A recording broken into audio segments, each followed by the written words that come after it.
Ok, merci beaucoup, cher combattant. Les bossons de commission Nzambe, Nenge, Tanisu, Natongo, ya de l'eau. Zamba télévision, Banda, Boutou Mobimba, Banda, Joumé, Solobi, Kinyo, tout le monde en bonne santé, malgré les circonstances, malgré les problèmes, mais le plus important, nous sommes là. Tout le monde a dit, combattant, actualité, il y a journée à de l'eau, le plus important est la mobilisation, il y a les journées à le 15 février. Combattant, le 15 février, les ajouts Oyo, photo là qui s'en a face du monde, que l'unique et le seul parti politique, Oyo Zanambo Cannabiso, Oyo peuple Azelaki, les AIDPS. Pour photo là qui s'en a battu, l'IDPS c'est le parti le plus puissant d'Afrique centrale. IDPS, viva! Viva! Photo là qui s'en a battu, Oba Kanisake, IDPS et Zélo Bosaka, on s'en a avanti. Jour wana, Oba Koufaki, Foba Sekwa. Bato Batumba na permanence, Foba Sekwa, Sabatu Nyonso Bakoufa, comme ça, stade wana et Sanza. Bamona ke oui, Batoyo, et Zalaki vraiment bateau population Oyo, et personne qui pouvoir aller à moi et dans le stade. Stade il y a 80 000 places, mais tu as ligné jour on a étonné bateau les caplis de 80 000. Quand on te sa ministre, premier ministre, a préparé déjà mon à retourner dans le stade Moussous. Il est best, viva! Viva! Bonjour Wana, le 15 février, biso stade on a trouvé ça va monter Kokukana. Tokotonda, na bango bakoloba oui, ce n'est pas possible, mais aujourd'hui c'est une réalité. Le 15 février, combattant et à 38 ans, depuis IDPS, nous passons à pouvoir. On a vu ça, pouvoir aujourd'hui, on a pouvoir à transition, et ça, les formulaires là, de l'élection de là parce que l'élection 2024, parce que les gens croient que non 2023, non. Mandat président est banni le 24 janvier 2019, donc élection exacte de 2023, oui, mais élection en 2024. Élection il y a année 2024, et donc pour voter, et ça pour soutien, Fadji ou rien. IDPS, viva! Viva! Pour parti politique, net IDPS 38 ans d'élite, combattant ceux qui ont sali mandat, moi, président conséquemment. Donc, on a vu ça, année Oyo, l'action n'est pas qui président, année des actions, et ça, nous salandé et mon anaïbélé. Pour les gens disent que à lobby est belé, ils salent les hommes en athée sur le terrain. Mais tu as dit ça, Badou. Congo et à Kinshasa. Le président a bien dit développement na mandat na RDC, il faut commencer à la base. La base est bandit la province. La province ouana et permettre le développement dans la province. Population est à côté de la Kinshasa. Aujourd'hui, nous avons un mandat au président de la République nous avons déjà des grandes entreprises industrielles minières. Mais tu vas bien voter. IDPS, viva! Viva! Nous avons déjà des grandes entreprises industrielles minières, s'il vous plaît. Dans le Lubumbashi. Oyo Uto Fongomasika, Oyo Bauto Katariba, ça fait moins de 2 semaines et demie. Et ça, entreprise à Mounene, Oyo de l'eau est engagé plus de 10 000 personnes d'emploi. Mais ça, ils ont compris Félix Assal. Mais le la presse, ils ont là, Aurien et la Xaviso n'a télé les athées. Aujourd'hui, tu as vu nos combattants. Marché n'est pas kende. Lobi Boteli premier ministre en Afrique du Sud, dans Cape Town. Avec contrat na japonais. Pour investir dans Katanga, Bamisuba kende na province ya Kisangani. Ba investir dans le domaine ya. Or, par lobby du ici, juin 2020, par entreprise on a fait pour fonctionner. Et ça, on a mandat président de la République. Mais les gens veulent que l'industrie surtout il y a beaucoup pour investir dans le Congo. et on a la Kinshasa. UDPS, viva. Pendant que le président dit clair, il faut commencer à la base. La base, c'est la province, le territoire, la chefferie, la province, l'entreprise et là. Comme ça, après, le développement de la base, le côté la paix, l'entreprise, le fonctionnement va convertir dans la RDC. Mais l'autre côté, il va rencontrer le premier ministre. Là, japonais a signé un contrat ministre de l'Afrique du Sud. Il va continuer à la tête. Il y a un awa. Comme ça, awa, le numéro 1, il y a un appui. Il va signer un contrat ici, là, on a un appui. Agence nationale, il y a investissement. Mais au moment où les gens veulent, tout le monde au travail. Tout le monde au travail. Or, ce pays, plus de 80 millions d'habitants, Fati a refait sa opinion sur Salam Balamomoté. Et vous allez dire par temps. Aujourd'hui, les Japonais, les légalités de Monaki, les Égyptiens, ils dans le domaine de l'énergie, dans le domaine du transport, dans le domaine du commerce. On va signer le contrat dans le Premier ministre. Au moment où vont les choses, ce qui va toucher, le président a maintenant posé un voyage, on a posé un investisseur. Aujourd'hui, nos investisseurs ont commis une porte. Parce qu'on s'est bousculé. Et l'autre petit dit, quand Kabalo Senga, il y a la justice, appareil judiciaire, et ça l'a vraiment à la base. Parce que sans la justice élève une nation. Moka était les Makana Nibeko. Il y a un autre baron Batelemi, Nibeko est à la Nicolo. On a correction, si une correction, il y a un problème, il y a un taxi, pas taxe et à la Rokita. Combattant, moment où tu as commis, la réalité est ce que nous avons. Nous avons le peuple congolais, pouvoir où il y a coalition, quand la minute coalition, il y a des noki et des gens qui sont pour pas quitter, Bamata, Kabila et ses acolytes seront aux arrêts. IDPS, viva! Viva! Parce que je pense bien, bientôt la président a changé appareil judiciaire. Parce que tu l'as dit bien, Conseil d'État, procureur général de la République, Cour de cassation, et ça a été une coalition. Pour Nyonsowana et Bengami et dépendant de la présidence de la République. Ce qu'on a évité la semaine passée, chef de l'État a nommé un nouveau procureur général de la République, mais il n'a pas délai. Je pense que Calamité, le procureur général de la République sera nommé. Wana est sa nomination. Après Yango, a nommé à remplacer Moutosika pour remplacer le professeur Boudouaou. Au numéro 1 à Conseil d'État. Après Wana, la Cour de cassation, Wana est dépendant de la nomination président de la République, Bazakana mandaté. Moutouazakana mandat, et ça, président de la Cour constitutionnelle, Benoît Loambois. Au mandat est aussi là bientôt là, l'année prochaine. IDPS, viva! Pour Azakana mandat 3 ans. Mandat est ici l'année prochaine, 2021. Le mandat de la Cour constitutionnelle, partout, mécanique.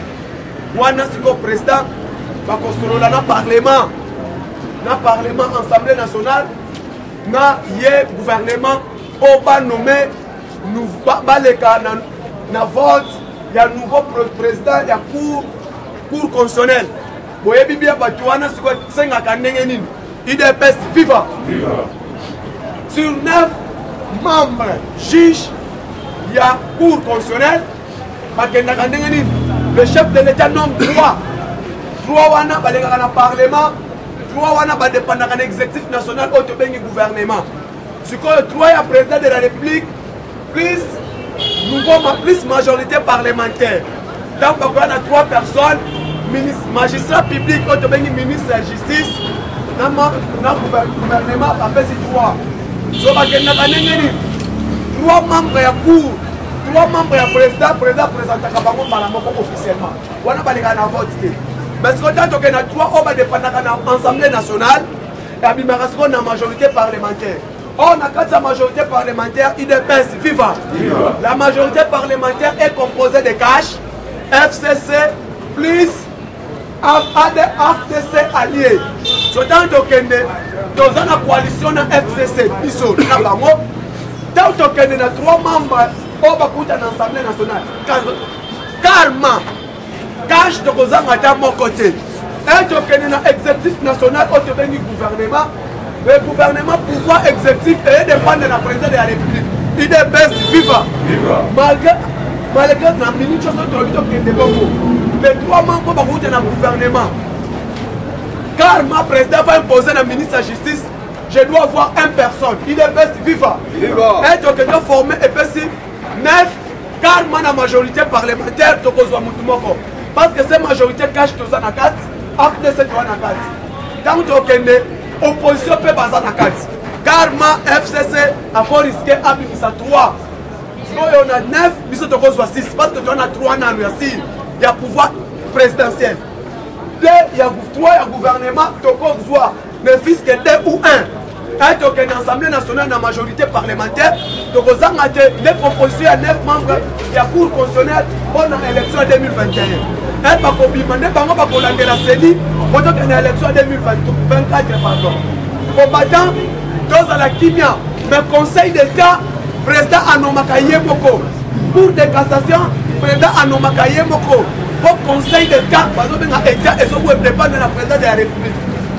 Procureur prête la Cour de cassation et dépendant de la présidence de la République. Parce qu'on a mandaté. Normalement, dès que le président entre, 6 mois peut changer le Conseil d'État, 6 mois peut changer la Cour de cassation.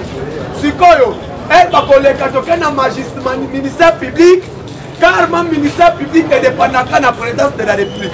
Il y a un Sabatouana, élection 2023, KO, il est best vivant. Président attend toujours bientôt là à nommer. Parce que au moment où Joseph Sabino, minimum, la coalition, la Bouka Boyo qui est là dans Tongo. Katou Bichapwe arrive à Kinshasa bientôt. Bientôt, parce qu'il y a déjà une audience de Zokota, il faut un chef de l'État. Pourquoi? Pour les postes de qui? On a poste porte-parole opposition. La porte-parole opposition, le budget est déjà promulgué. Si le budget n'est pas promulgué, il faut que le procureur général de la République, le président, porte-parole opposition, pour l'exécutif national, gérer le budget 2020. Si le porte-parole opposition, côté kuna, katou bicha pona bemba balobi, batuna bango balobi boy. Biso Tosengi, et qu'elle a 2 ans, il est best vivant. Moïse Katou Bichapwe a travaillé 2 mandats, 2 ans, pardon. Bemba a travaillé 2 ans. Si on a 2 ans, on a pas Kabola, parce que Bemba viendra avec son gouvernement fantôme. Parce que porte-parole l'opposition, Azanara est ministre d'État. À cause de le gouvernement fantôme, il y a un cabinet. Pour le budget, le gouvernement Azoko, ça la partage n'a pas le budget national. Il y a ce qui a une erreur directement, catégoriquement, à cause de la connivence de la présidence de la République pour informer Batouana. Combattant, Sikoyo, côté Kuna, pour votre information, dans le tweet, Fayoulou a tweeté, IDPS viva. Fayoulou a tweeté en reconnaissant Félix Tshisekedi comme chef de l'État. Donc, on a dit qu'il y a le sous-sous, il faut avoir porte-parole, il y a opposition. Or, ils sont aussi dans tweet, allez, Kambala Moko, la presse a accepté que le président de la République a été dit, c'est Félix Tshisekedi. Tweet, c'était pas Moutounio, ça sera dans le téléphone, il y a Android. Voilà, que l'on qu'aujourd'hui, l'UDPS au pouvoir est combattu, 1, par l'FCC, 2, par soi-disant opposition, soi-disant opposition radicale. Or, opposition radicale n'a pas de point de Tshisekedi à Koufa, opposition radicale est à la soute. IDPS viva. Parce que l'opposition radicale est à Tshisekedi. L'unique personne, Nelson Mandela, pardon, Sarkozy a peine à Élysée, a refusé appel à Sarkozy et c'est là que Tshisekedi le fait. Et c'est Tshisekedi. Par contre, tout Batikali, par Luka va défiler.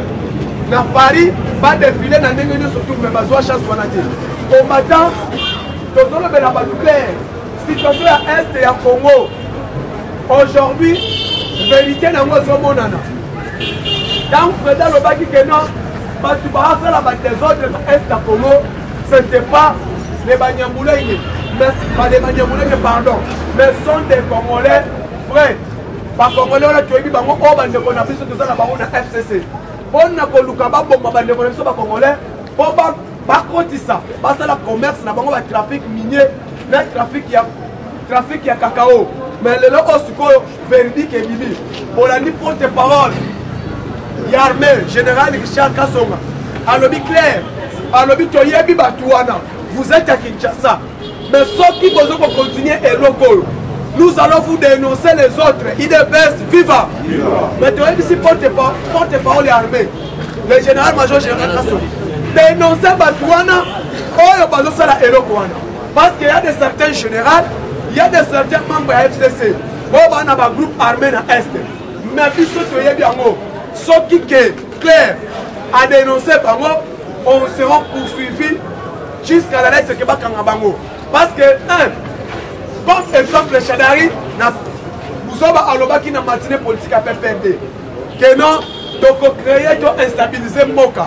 Aza déjà Moka, on a des preuves. Oh, le cours de cassation à Kanga. Il est best viva. Mais le cours de cassation, on a. Le procureur général de la République. Aïe bien que non, Aza déjà tombé à Kadik. À Kolingate à Kanga Batouana. Mais deuxième, c'est chef de l'État.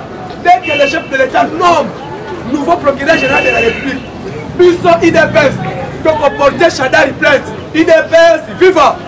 Parce que tu as eu bien procureur général de la République au Azana, Kabang et Noumi Félix, au Azad Nokwa Kabila, il n'arrêtera jamais Chadari. Pendant que tu as eu plainte, Azo Bengaye, mais Azo China Bolo côté. Parce que mes preuves ezali au Chadari à Lobaki, dans la matinée politique, il a fait perdre. Derrière lui, il y a eu Chadine et Mabounda Fandaki Nasimanaï. IDPS, viva! Combattants, tous à la mobiliser comme un seul homme.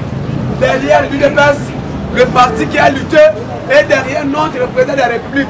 Soutenons l'action de soutenir le parti. Parce qu'il y a un espoir à Congo. L'unique personne qui a un souci à Congolais, c'est le président Félix. Mais main noire, c'est Nini, c'est FCC. Il y a un président Congolais, surtout, le 15 décembre, le 15 février, pardon, dans le stade de Martyrs. Nzembo moko bisonyo surtout eloko moko parlement ezala nini ezala disloqué parlement on a ekufa donc kenene eloko moko te et toyoki président AI toyoki Augustin Kabuya mbala moko nzembo ebandi parlement ezala dissous token ensemble topesi premier avertissement que non ndenge boza kuna le 15 mars tolingi komona député moko te IDPS viva. Eshima, votre magazine qui bat au rythme de l'actualité. Une réponse à vos besoins en information, un éclairage dans divers domaines. Impartial, documenté, instructif. Eshima au cœur de l'info. Retrouvez la nouvelle édition. Exclusivité, Sakumbi Molendo, le réformiste qui vient stopper l'hémorragie, suspension des fonctionnaires peu intègre, numérisation des titres fonciers et climat de confiance avec les collaborateurs, le nouveau gestionnaire des terres congolaises fixe les nouvelles règles de jeu. Focus, Lambert Mindi, Omalanga, le souverainisme comme un dogme. Redressement délaissé, Tomaluaka Losenjola, l'homme de la situation. Dossier Eshima, fini les vacances, vive les rentrées. De la politique au judiciaire, en passant par les scolaires, les derniers trimestres de l'année 2019 en RDC est décoiffant. Économie, PCC, un cadre des rétrocommissions et détournements à passer au peine fin. Découverte, Claude Ibalanki et Colomba, les coordonnateurs du MNS au centre de l'action de Félix Tshisekedi dans le Grand Lac. Les dialogues et pour parler en RDC qu'en tire le peuple. Tubaou, la clé de la mythologie kassaïenne. Retrouvez l'intégralité du magazine Eshima dans les kiosques. Eshima Magazine, un nouveau standard d'information.